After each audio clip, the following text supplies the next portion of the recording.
अस्सलामुअलैकुम and welcome back to my channel. आज बहुत ही मज़ेदार सा कद्दू गोश्त की रेसिपी लेकर आई हूँ। बहुत ही टेस्टी बनते हैं, जैसे कि देखने में आपको नज़र आ रहे हैं, खाने में इससे भी ज़्यादा मज़े के बनते हैं।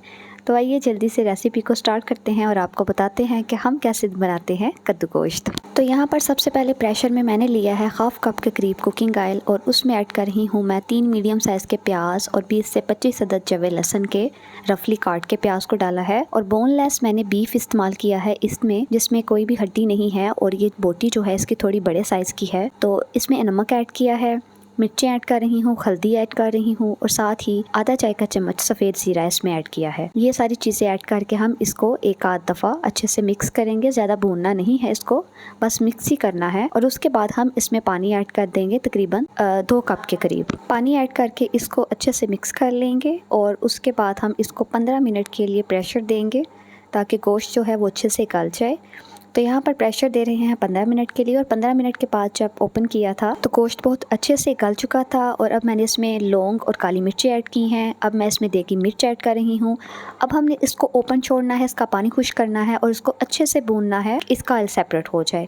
बहुत अच्छे से बुनाई करेंगे तो ही हंडिया का मज़ा आएगा, अदरवाइज़ कच्चापन हंडिया में रहेगा तो मज़ा नहीं आएगा। कसूरी मेथी इसमें ऐड कर रही हूँ, इससे भी इसकी खुशबू और टेस्ट में बहुत इजाफा होता है, बहुत ही मज़े का बनता है। तो इसी तरह से अब इसका पानी खुश करते जाएंगे, इसको भूनते जाएंगे और इसका ऑयल तब तक सेपरेट हो जाए तब तक इसको भूनेंगे। बहुत ही सिंपल सी रेसिपीज़ आपको बताती हूँ जिसमें कोई भी ज़्यादा मसाले वगैरह यूज़ नहीं होते, लेकिन ये बहुत ही मज़े के बनते हैं। सिर्फ तरीक़ाकार हर एक का डिफरेंट होता है।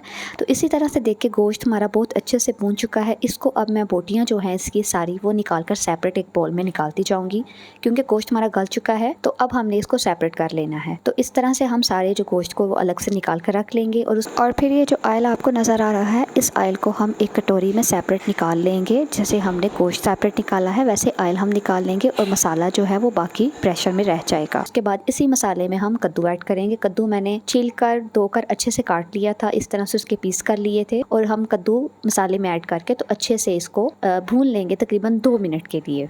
2 मिनट को कद्दू को इसी तरह से हम चम्मच चलाकर अच्छे से भूनते जाएंगे। फ्लेम चूल्हे का मीडियम ही रखेंगे और इस दौरान हम कद्दू को जो है वो मसाले के साथ अच्छे से मिक्स करते जाएंगे। बहुत ही मज़े का ये सालन बनता है। और जो लोग कद्दू नहीं पसंद करते वो इस तरीके से बनाएं खाएं, तो फिर मुझे बताइएगा कि कैसा बना और आपको अब पसंद आना शुरू हुआ है कि नहीं। तो इसी तरह से देखें जनाब, यहाँ पर 2 मिनट हो चुके हैं और 2 मिनट के बाद मैं इसको तकरीबन 2 मिनट के लिए ही डाम कर रखूँगी। ठीक है, 2 मिनट भूनने के बाद 2 मिनट के लिए इसको मैं डाम कर रख रही हूँ। और देखें 2 मिनट के बाद जब मैंने ढक्कन उठाया था तो काफ़ी इसने पानी छोड़ा है।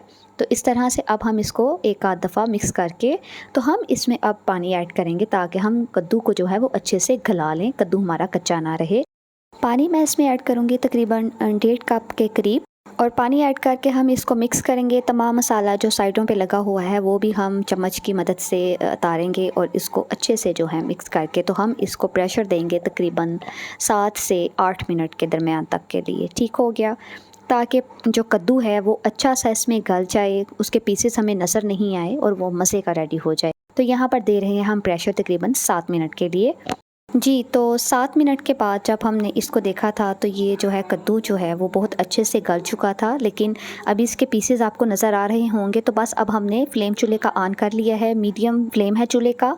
और अब हम इसको अच्छे से इस तरह से मिक्स करते जाएंगे और कद्दू जो है उसको चम्मच की मदद से मज़ीद उसके छोटे छोटे पीसेस करते जाएंगे, इसी तरह से जैसे मैं कर रही हूँ। तो इस तरह से हमने इसको हिलाते जाना है और उसके मज़ीद छोटे छोटे पीसेस चम्मच की मदद से करते जाने हैं। कद्दू अच्छे से गला हुआ होगा तो ये स्टेप करना आपके लिए मुश्किल नहीं होगा। तो इसको मैं यहाँ पर रख रही हूँ 5 मिनट के लिए ढाँप कर। स्टेप बाय स्टेप आपको साथ साथ बताती जा रही हूँ, सेम आप भी वैसे करिएगा। और 5 मिनट के बाद देखिए इसको दोबारा से हम चम्मच इसमें चलाएँगे और देखेंगे कद्दू बहुत अच्छे से मुलायम हो चुका है, बहुत ज़बरदस्त सा ये रेडी हुआ है।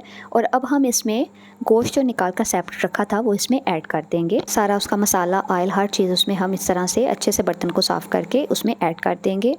देखिए कितना मुलायम कद्दू हमारा जो है वो हो चुका है चम्मच की मदद से।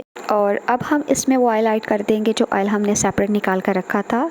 देखिए इस तरह से वो ऑयल इसमें ऐड कर दिया है हमने। और अब हम इसको अच्छे से मिक्स कर लेंगे। इससे ये है कि तरी जो है वो हमारे सालन के ऊपर रहेगी और बहुत अच्छा सालन और देखने में भी अच्छा लगेगा और खाने में भी मज़ा आएगा। तो अब हम इसमें धनिया ऐड कर रहे हैं। धनिया ऐड करने के साथ हम इसको मिक्स कर लेंगे तो मज़ेदार सी हमारी कद्दू गोश्त की रेसिपी रेडी हो चुकी है। बहुत ही मज़े का ये बना था, बिलीव मी। ट्राई करिएगा, मुझे बताइएगा तो कैसी लगी आज की आपको रेसिपी। अपना फीडबैक मुझे ज़रूर दीजिएगा। तो आइए चलते हैं, करते हैं आप लोगों के लिए सर्व। जी तो गाइस, ये हो रहा है आप लोगों के लिए सर्व। आई होप रेसिपी बहुत अच्छी लगी होगी, कुछ टिप्स भी मिली होंगी कि किस तरह से सालन के ऊपर तरी आए तो सालन अच्छा लगता है।